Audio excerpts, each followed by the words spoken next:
Good morning friends. आज मैं आपको 12th क्लास के कॉम्प्लेक्स कोऑर्डिनेशन कंपाउंड्स के बारे में बताने वाला हूं, जिसमें कि सबसे पहले अगर कोई कॉम्प्लेक्स है जैसे K4FeCN6, तो इसमें हम वर्नर्स थ्योरी अप्लाई करना सीखेंगे। तो देखिए वर्नर्स थ्योरी कैसे अप्लाई होती है। जैसे कि जो हमारा Fe है डी ब्लॉक एलिमेंट, उसे कहते हैं सेंट्रल मेटल।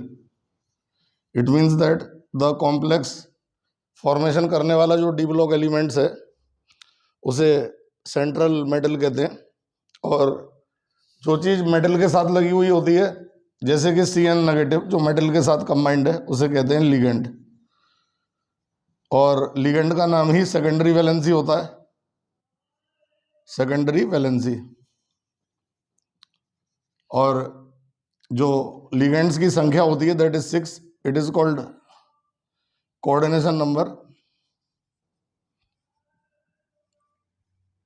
यहाँ भी 6 सेकेंडरी वैलेंसी है या कोऑर्डिनेशन नंबर है, एक ही बात है। और जो ब्रैकेट के बाहर होता है कंजुगेट आयन कहते हैं इसे। ब्रैकेट के बाहर वाले को कंजुगेट आयन बोला जाएगा। और जो ब्रैकेट के अंदर का पूरा सामान है FeCN का होल 6, इसे कहते हैं कोऑर्डिनेशन स्फीयर। कोऑर्डिनेशन स्फीयर, ये कोऑर्डिनेशन स्फीयर है। और जो लास्ट पॉइंट में अगर देखना चाहूँ तो Fe का एटॉमिक नंबर 26 है। और इसमें अगर मैं Fe की प्राइमरी वैलेंसी निकालूं तो 4 पोटेशियम की प्लस 4, 1 पोटेशियम की 1 होती है तो 4 पोटेशियम की 4 होती है, प्लस Fe की x, 6 साइनाइड की वैलेंसी -6 हो जाएगी क्योंकि एक Cn की -1 है तो इज इक्वल टू 0। यहाँ से x बराबर 2 आता है। This is primary valency. और अब Fe का 26 है, 26 में से हम 2 इलेक्ट्रॉन निकाल देंगे तो Fe डबल पॉजिटिव बनेगा। इसका एटॉमिक नंबर 24 हो जाएगा, 2 इलेक्ट्रॉन निकल गए। देन 6 Cn नेगेटिव से हम 12 इलेक्ट्रॉन इसमें और जोड़ेंगे। Then we will get FeCN का होल 6। और अगर मैं चार्ज की बात करूं तो Fe पर डबल पॉजिटिव है, 6 Cn पे 6 नेगेटिव है, 2 पॉजिटिव से 2 नेगेटिव कैंसिल हो जाएंगे तो यहाँ पर टोटल पे -4 बचते हैं। और इन्हीं को बैलेंस करने के लिए कंजुगेट आयन लगाया जाता है जैसे कि K4। तो this is our first topic that is called Werner's theory of coordinate compound formation. First point is the metal participating in the complex formation is called ligand, metal complex used in the complex formation is called central metal, and the species united with the metal is called ligand। और ligand की संख्या coordination number होती है 6। Bracket के बाहर conjugate ion होता है, bracket के अंदर कोऑर्डिनेशन स्फीयर होता है। और अगर हम इसकी primary valency just like that of oxidation number हम निकाल सकते हैं तो Fe की ये 4 पोटेशियम की वैलेंसी प्लस 4 हो गई, Fe की x हो गई, 6 Cn की -6 इज इक्वल टू 0। यहाँ से x बराबर 2 आएगा। और 2 वैलेंसी का मतलब जो Fe का एटॉमिक नंबर है उसमें से हम 2 इलेक्ट्रॉन लूज कराएंगे, then we will get Fe double positive. और Fe डबल पॉजिटिव में हम 6 Cn लगाएंगे। 6 Cn का मतलब 1 Cn नेगेटिव, 1 लिगेंड 2 इलेक्ट्रॉन देता है तो 6 लिगेंड्स 12 इलेक्ट्रॉन देंगे। देन Fe के अंदर इलेक्ट्रॉन हो जाएंगे 36। तो अगर हम यहाँ देखें तो इलेक्ट्रॉन हो गए 24 और 12 ये वाले मिला के हो गए 36। That is called EAN। Last point है, इसकी फुल फॉर्म होती है effective atomic number. Last point is effective atomic number. तो ये हमारा वर्नर्स थ्योरी के मेन पोस्टुलेट्स हैं। यहीं से कॉम्प्लेक्स कोऑर्डिनेशन स्टार्ट होता है। अपने अगले वीडियो में मैं आपको इसका अगला यानी कि IUPAC naming of complex compounds बताने वाला हूँ। वर्नर्स थ्योरी आप आज सीख लीजिए और बेसिक कॉम्प्लेक्स यहीं से स्टार्ट होते हैं।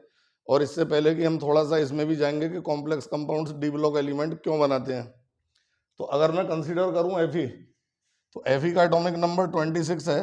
और 26 का मतलब ये या तो 8 इलेक्ट्रॉन लूज करेगा तब इनर्ट गैस बनाएगा, +8 चार्ज के साथ 8 इलेक्ट्रॉन निकालेगा। Now it will get 18 electrons which is equal to inert gas, but practically it is not possible to lose the 8 electrons. 8 electrons को प्रैक्टिकली लूज कर पाना पॉसिबल नहीं है, इसलिए ये इलेक्ट्रॉन को गेन करता है। और इलेक्ट्रॉन को गेन करने के लिए लिगेंड की हेल्प ली जाती है। इसीलिए ये जो Fe है ये 5CO के साथ कंबाइंड होगा। 5CO लिगेंड है हमारे।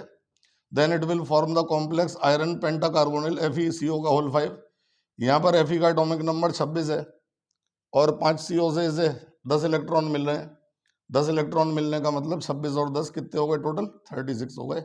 And 36 is the inert gas configuration which is equal to krypton, and krypton का एटॉमिक नंबर 36 है। तो आफ्टर द कॉम्प्लेक्स फॉर्मेशन हम ये देख सकते हैं कि D block element is occupying inert gas configuration.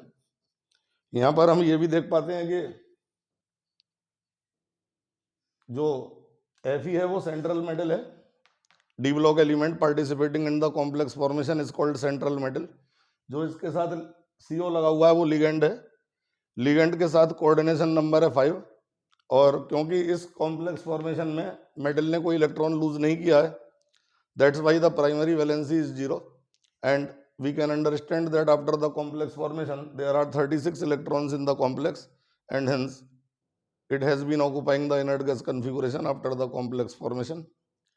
Or 36 is the atomic number of krypton which is the inert gas, and hence the complex is highly stable. किसी भी complex में हमें ये पता होना चाहिए कि वो डी ब्लॉक एलिमेंट का टेस्ट या लिगेंड का टेस्ट नहीं देता है, because it is the highly stability zone. It is very comfortable zone of for the central metal and the ligand. Highly stable है, इसलिए ये कभी अपना टेस्ट कोऑर्डिनेशन स्फीयर में नहीं देते हैं। और वीडियो आपको अच्छा लगा हो तो चैनल को सब्सक्राइब कर लीजिएगा। अपने अगले वीडियो में मैं आपको IUPAC नेमिंग ऑफ कॉम्प्लेक्स बताने वाला हूँ, और मैं समझता हूँ कि आप लोग इसी तरह सपोर्ट करते रहेंगे, और आगे भी हम अच्छे से अच्छे वीडियोस जो आपके लिए ज़रूरी हैं बोर्ड के एग्ज़ाम के लिए, नीट और IIT के लिए, आपको इस चैनल पर देखने को मिलते रहेंगे। Thank you.